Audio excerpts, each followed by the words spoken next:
एका पोलीस अधिकाऱ्याचा video viral होते आणि यामध्ये मागच्या सरकारमध्ये शिंदे आणि फडणवीस यांना एका प्रकरणामध्ये गोवण्यात यावं असे आदेश देण्यात आले होते संजय पांडे यांनी। अशा आशयाचा व्हिडिओ आपल्यासोबत प्रवीण दरेकर आहेत आणि आपण भाऊंशी बातचीत करणार आहोत। काय नेमकं या प्रकरणामध्ये दडलेलं आहे आणि कोण कोण इन्व्हॉल्व आहेत असं वाटतं तुम्हाला?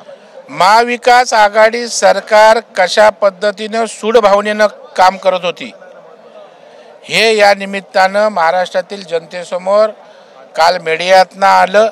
आज विधिमंडळाच्या माध्यमातून आम्ही ते नेण्याचा प्रयत्न केला। आताचं सरकार देवेंद्रजी आल्यानंतर विरोधी पक्ष सांगत होता सूडभावनेनं वागू नका आणि देवेंद्रजींनी सांगितलं की आमचं सरकार सूडभावनेनं काम करणार नाही, विरोधी पक्षाला सोबत घेऊन महाराष्ट्रासाठी काम करू। परंतु ह्यांचा दाखवायचा चेहरा आणि खरा चेहरा या प्रकरणाच्या निमित्तानं उघड झालाय। आपण बघाल की एका एसीपीची क्लिप काल आपल्यासहित सगळ्या चॅनलवर म्हणजे TV9 सहित सगळ्या चॅनलवर त्या ठिकाणी आली आणि ज्यामध्ये लक्ष्मीकांत पाटील आणि एसीपीचं संभाषण त्या ठिकाणी आहे की यांना कसं कसं अडकवा म्हणून। आणि त्या संदर्भात जो जवाब संजय पुनमिया यांनी त्या ठिकाणी नेमला त्याच्यामध्ये सुद्धा त्यांनी क्लिअर कट सांगितलेलं आहे। त्यातली काही वाक्य मी या ठिकाणी आपल्यासमोर सांगतो की सदर वेळी 2/9/24 जवाब आहे। सदर वेळी DCP लक्ष्मीकांत पाटील यांनी मला मादरचोद भड़वे तुझे बाहर नहीं निकलने दूंगा, तेरे पेरोल पे जज है ना उनको भी घर में घुस के उठाऊंगा, तेरा बाप देवेंद्र है ना उनके भी साथ तेरे साथ लाके बिठाऊंगा अशा प्रकारची शिवीगाळ करून दमदाटी दिली। आणि पुढे सदर आरोपीने सरदार पाटील हे तुम्ही केसमध्ये टार्गेट नव्हता, ओरिजिनल टार्गेट देवेंद्र फडणवीस एकनाथ शिंदे होते असे सांगताना त्या ठिकाणी दिसतंय आणि तशा प्रकारचं स्टिंग ऑपरेशन मध्ये सुद्धा आलेलं आहे। आणि त्याच्यामुळं यांचे दाखवायचे दात वेगळे आणि खायचे दात वेगळे आहेत हे पुन्हा एकदा स्पष्ट झालेलं आहे। कारण हे जे DCP लक्ष्मीकांत पाटील आहेत एवढे भयंकर आहेत की जस्टिस चांदीवाल यांनी सुद्धा की त्यांच्या कामामध्ये हस्तक्षेप वारंवार करण्याचं काम हे लक्ष्मीकांत पाटील अशा प्रकारच्या कुहेतून करत होते, तेही आज त्या ठिकाणी उघड झालंय। यामुळे सदर प्रकरणाची SIT चौकशी त्या ठिकाणी लावावी आणि सत्य महाराष्ट्रातील जनतेसमोर यावं। लक्ष्मीकांत पाटील याला तात्काळ निलंबित त्या ठिकाणी करावं, गुन्हा दाखल करावा अशा प्रकारची मागणी आहे। आणि जे शेखर जगताप हे गव्हर्नमेंट सरकारी वकील आहेत ते सरकारने नेमणूक न करता कोर्टात हजर राहिले होते, त्याच्या संदर्भात त्यांच्यावर गुन्हाही दाखल झाला आहे। तर त्यांना सरकारी पॅनलवरनं तात्काळ त्या ठिकाणी हटवावं आणि तत्कालीन DG संजय पांडे यांच्यावर तात्काळ गुन्हा दाखल करून त्यांना अटक करा। कारण सरकार येतात सरकार जातात, सरकारने सूड भावनेनं वागायचं नसतं। अधिकाऱ्यांनी त्या ठिकाणी काही सरकारने सांगितलं तरी लोकशाहीमध्ये संविधानाला अनुसरून नियमानुसार त्या ठिकाणी अधिकाऱ्यांनी वागायचं असतं। परंतु असे अधिकारी जर त्यांच्यावर कारवाई झाली नाही तर अशाच प्रकारच्या प्रवृत्त्या त्या ठिकाणी सोकावतील, म्हणून त्याला ताबडतोब निलंबित करावं, पांड्यांवर ॲक्शन घ्यावी अशा प्रकारच्या साऱ्या मागण्या आम्ही या ठिकाणी केलेल्या आहेत।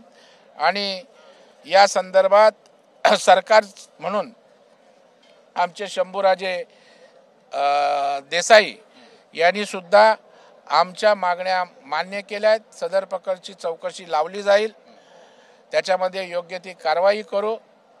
विधी व न्याय विभागाशी बोलून शेखर जगताप यांनाही त्या ठिकाणी पॅनलवरून दूर करू।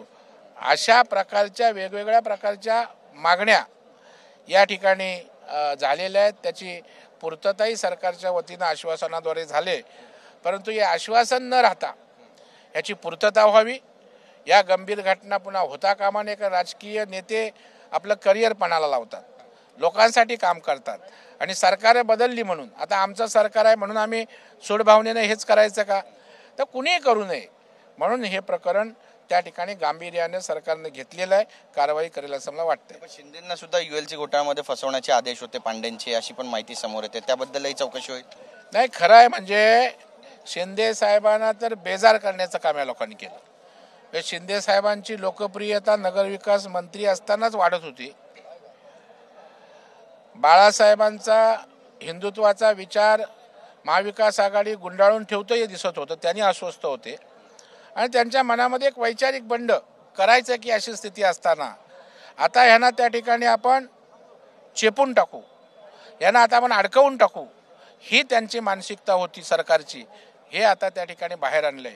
म्हणजे सूड भावना विरोधी पक्ष सोडा, आपल्या सरकारमधल्या एका जबाबदार वजनदार मंत्र्यावर, लोकप्रिय मंत्र्यांवर अडकवण्याची भूमिका असतील ते काय जनतेसमोर जाणार.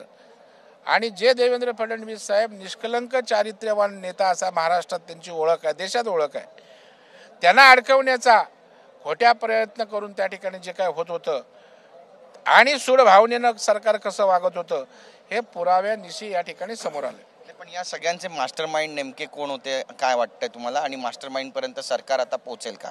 नाही, आता मास्टर माइंड शोधण्याचं काम सरकारचं आहे, आमचं काम नाही आहे. आम्हाला जे काही माहिती मिळते, आपली चॅनल जी काही सांगत असतात, माहिती देत असतात, त्या आधारे तो विषय सभागृहात मांडण्याचं आमचं काम आहे.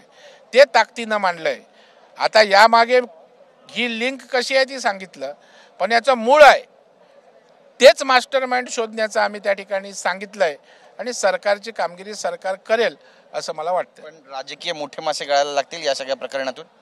एक लक्षात ठेवा 100%, याचं कारण कुठल्याही ACP सारख्या अधिकाऱ्याचं किंवा DCPची एवढी हिंमत नाही की सरकारमधल्या मंत्र्याला अडकावा, त्याला आत घाला. एवढी हिंमत DGची असू शकत नाही आणि त्याच्यामुळं ही सर्व गोष्टी ज्या आहेत ते सरकारच्या आदेशाशिवाय त्या ठिकाणी ते होऊ शकत नाही. आणि म्हणून यातला मास्टर माइंड कोण आहे त्याच्या मुळाशी जा, हीच तर आमची त्या ठिकाणी मागणी आहे. आणि त्याच्यामुळे त्याच्या मुळाशी सरकारने जावं आणि मग जे आपल्याला त्या ठिकाणी वाटतं की याच्या मागे मास्टर माइंड कोण आहे, तो मोठा मास्टर माइंड त्या ठिकाणी निश्चितच या ठिकाणी गळायला लागेल, अशा प्रकारचा मला या ठिकाणी विश्वास आहे. तर आपण पाहतोय या ठिकाणी बघा प्रवीण दरेकर आणि उद्धव ठाकरे यांची भेट झाली आहे, एकमेकांना नमस्कार करतायत आणि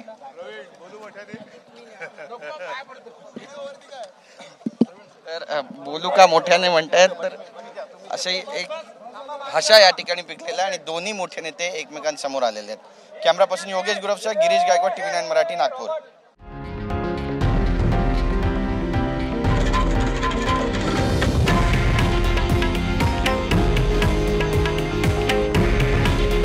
हे आहे देशातील नंबर 1 न्यूज नेटवर्क आणि आपण पाहत आहात TV9 मराठी. काळजी तुमची, हित महाराष्ट्राचं.